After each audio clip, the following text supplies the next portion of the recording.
Hello Taurus, this is Victoria and I'm here with your March Tarot Horoscope. As always, we'll be looking at your love life, your career and workspace, and we'll get you guidance from the universe on how to best utilize the energy of the month of March. At the end, I'll post some messages from your person of interest to yourself, and I will begin with a quick oracle message. So without further ado, let's get started. Hope you guys are excited about March. We're still in Mercury retrograde and we will be for another couple of weeks. But yeah, hopefully it's serving you and bringing opportunities for more self-reflection and maybe even spending more quality time by yourself, or discovering what is it that you enjoy doing when there's no pressure for friends or family on doing a specific thing that they are used to or that they call a tradition. I don't know who needed to hear that, but somebody did, I guess. Remember that these readings are for Sun, Moon, and Rising Taurus. So if you are watching for your sun sign, please check out videos for other placements as well. And of course, very important, if you enjoyed the video, don't forget to like it or leave a comment. Let me know what you enjoyed and what you'd like to see more of on the channel. With all that said, look at what you got as your message, Taurus. You got joy and delight. Open your heart to joy. And coincidentally, just telling Aries that I have a candle here. That's the only candle that I have lit up right now. I like to have the energy of the candle when I'm doing readings. And it says the word joy on it. And that's the only candle of this kind that I had. So, coincidence? I don't think so. And I was just telling Aries that I feel like joy is like the theme of this time for the collective in general. You can call it the theme of the months if you want, right? But yeah, there's definitely something special about noticing more joyous moments and creating them for yourself. And I mean, as a Taurus to Taurus, I can tell you that one of the easy ways to do that for us is, of course, to please your senses, to do something for yourself that feels good, looks good, smells good, tastes good, you know, whatever you feel like, whatever you're directed to right now, what will feel good. Taking a bath, do that. Make yourself a tasty dinner or take yourself out or a friend out, do that, you know. But savor that experience. Don't just rush through it. Check the box and go on to the next thing. That's the difference. And that's when you're able to open your heart to joy. All right, so Taurus, for your personal space and love life, you have the Temperance. This is Sagittarius energy. You have the Fool, that's Aquarian energy. Look at all this major arcanas. I love it. The Emperor, Aries. Wow. We'll talk about this in a moment. For your career space, you have Page of Swords, definitely studying something here. High Priestess, that's Pisces energy. Five of Cups. And finally, the advice, you have Nine of Wands. You have Six of Cups.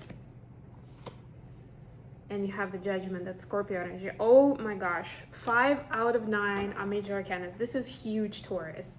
Usually even, and look at that, Magician at the bottom of the deck. This is Gemini energy.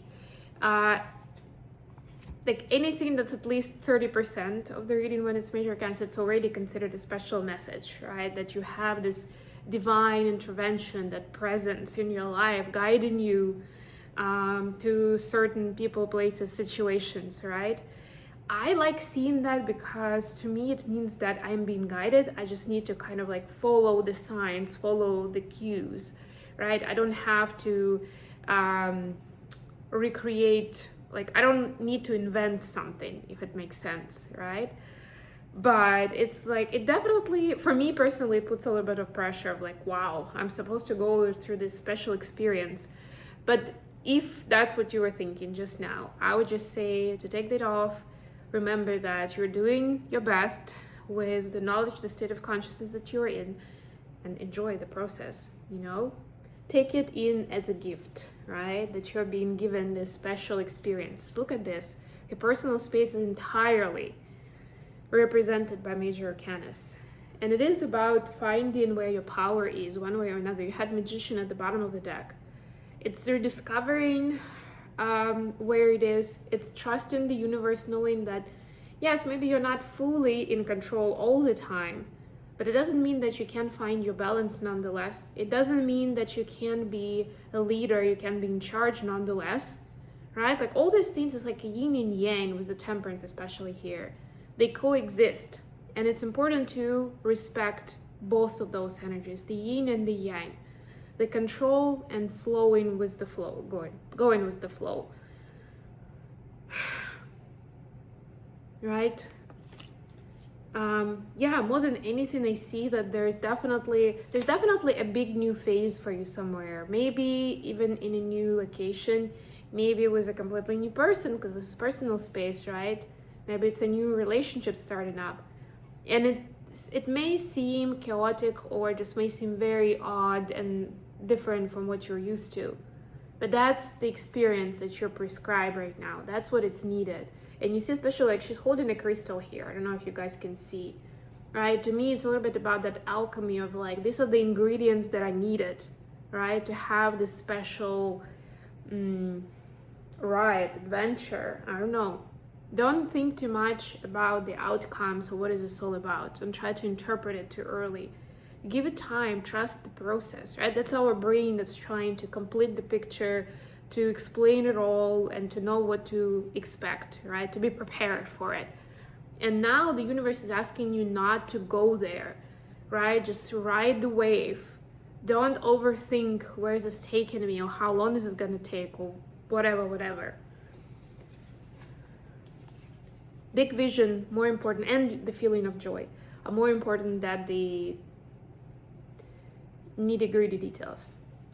For your career space, very interesting. All of these cards have very, very different energies here. So it may feel a little chaotic and awkward even in this space too. Mostly because you're like, one moment you're excited about learning something new and finding like, oh, I'm interested in this. Maybe that's what I should pursue for my next project or my business or whatever, right? Like even a hobby, because that's also this space. Next moment you're sad because of, you know, maybe a coworker that you lost or that friend that left you behind when you thought that you know, you were going to be so great doing business together, or maybe even somebody letting you down in your business before. So there is that kind of like going a little bit back and forth, was like getting excited and suddenly getting emotional with it. But this is where the answer is with this high priestess. It's finding your ground, finding the grounding for yourself, right? Especially since Taurus is an earth sign.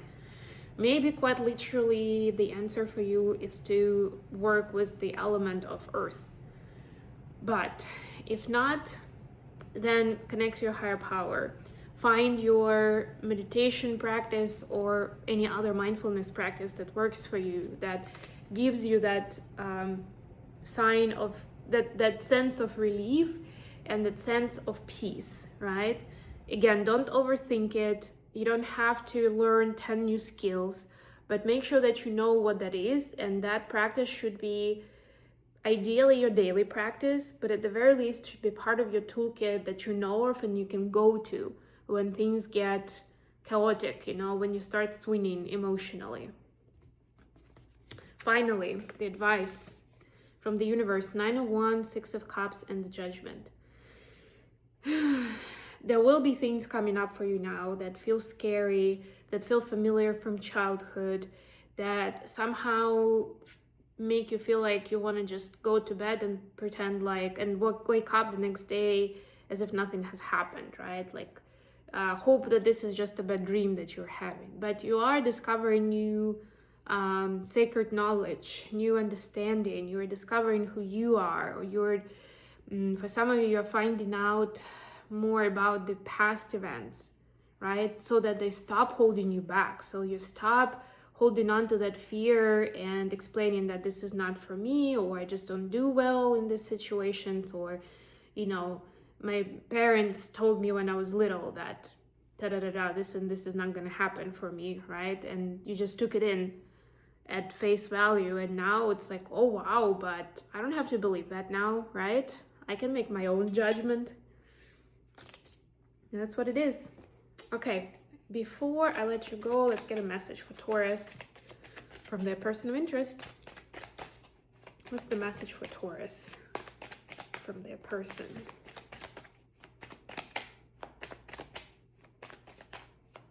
Beautiful reading. I love this, Taurus. So much going on. I'm excited for you. Excited for me as well, a little bit. Okay, we have Seven of Wands. And we have Page of Swords. Very interesting because Aries just had this card from their person too. But for you, the main card is Seven of Wands. And this is the after tarot. So this is that moment, if you know the classical tarot, the Seven of Wands is the card when the guy stands on top of the hill with his wand. And then there's a bunch of people here with their wands. And this is like the next moment the person jumps in, right? This is like that true side of this card energy where your person feels like they need to stand up for who they are and what they value, right? That somebody is demeaning them, their power, maybe speaking falsely about friends and family, and they feel like they need to fight this battle, right? They're picking this battle. On the back of it, they are trying to figure out why they're being pulled into this, why this even happened in their life. Because they're not a confrontational type, or they never thought that they will have to prove something to someone, like in this context, whatever it is they're going through, right? So there's still that doubt and lack of understanding of like, why am I even in this situation? But it's almost like they caught themselves when they were already here in the middle of it. So it's like, it's too late even to back out. Now I need to finish this. I don't really see this connected to you directly, like they're not battling with you, right? But of course, you may feel like their energy is pulled away from you, that they're spending time and resources somewhere else, right? Just know that at least they see this as a noble fight that they have to take on. Maybe they didn't completely choose it, but they feel like they need to finish it, right? That this is gonna be an important message that they want to send to others, to the public, to whoever is confronting them right now. So this is like, again, also growing personally, growing as a person, you know, they will learn a lot about themselves through this time in their life. And of course, it doesn't have to be a physical battle. This is a figure of speech. Maybe, of course, somebody's battling physically, hopefully not. But whatever it is, it will pass, and it will definitely give them a lot of food for thought. Okay. Their message, if anything, is that they apologize that they're not necessarily as present as they want to be, or as you expect them to be. But this is something that they need to take care of so that they can freely and fully then be present with you. All right, I hope this was useful, Taurus. If so, please don't forget to like the video. And of course, if you're new, subscribe to the channel. And until next time, bye.